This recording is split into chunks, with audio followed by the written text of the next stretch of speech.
Ils sont nombreux à avoir écrit pour dénoncer, pour dire haut et fort ce que les autres pensaient bas. À travers leurs œuvres littéraires, l'Afrique a obtenu les indépendances. Mais qui dit indépendance rimait avec comédie et bien plus.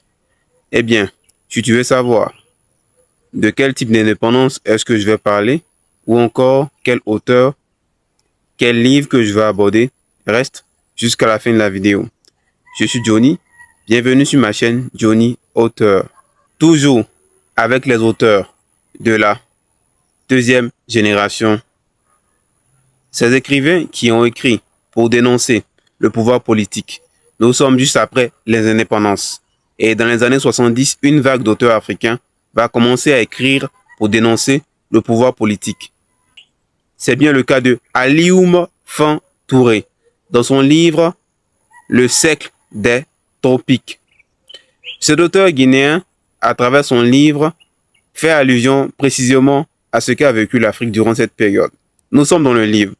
Dans le livre, il est question de la République des Marigots. Dans cette République, nous avons un peuple. Et ce peuple était dominé, pas par quelqu'un d'autre, mais par ses propres dirigeants. Celui-là même qui n'hésitait pas à exploiter, oppresser, humilier, et bien plus encore ses paysans, lesquels il arnaquait et bien plus. Tellement de choses d'incohérence dans sa gouvernance, dans sa gestion. En réalité, dans le siècle des tropiques, Alioune Fan Touré n'a clairement pas indiqué un président africain que ce soit, ou encore un dictateur de l'époque, mais à travers le titre Le siècle des tropiques, il faisait plutôt allusion à toute l'Afrique en question.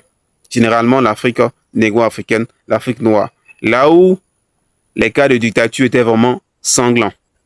Là où, au lieu d'aider le peuple était ployé, exploité, minimisé. Ce qui devait en réalité faire la grandeur d'un peuple après les indépendances était le volet économique, la liberté financière surtout.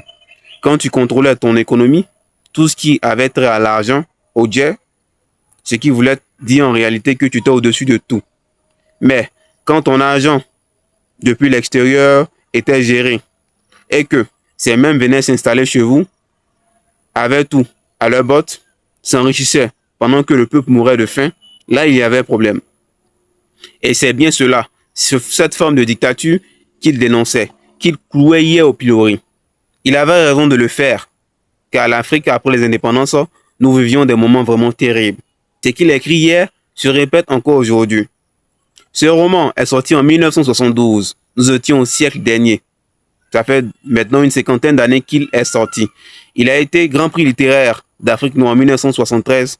Tant la vérité, tant le style, tant ce qu'il disait était vraiment réel, vrai. Et que ce vécu touchait pratiquement tous les Africains. Ces auteurs de la deuxième génération sont ceux-là même qui ont écrit juste après les indépendances. D'autres, quand bien même que dans leurs écrits, il était question de colonisation aussi, mais ils s'attaquaient plus à un problème bien plus grave, comme je l'ai dit. C'était le pouvoir politique. Le pouvoir politique, nos dirigeants africains.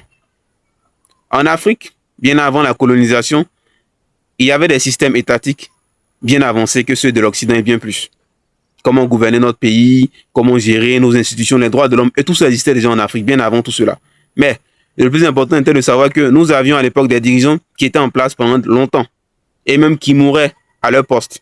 Chose logique, mais ces derniers luttaient pour le bien de leur peuple et apportaient de la plus-value, et les peuples étaient forts et grands. Mais aujourd'hui, c'est l'envers du décor. Plus le dirigeant est puissant, plus le peuple est détruit. Plus le despotisme s'installait, plus les destructions des vies humaines et bien plus. C'était ce combat qu'il menait. C'était ce combat que tous ces auteurs de la même frange de la deuxième génération menaient. Mais la voix de Alioune Fan Touré a résonné par-delà les frontières.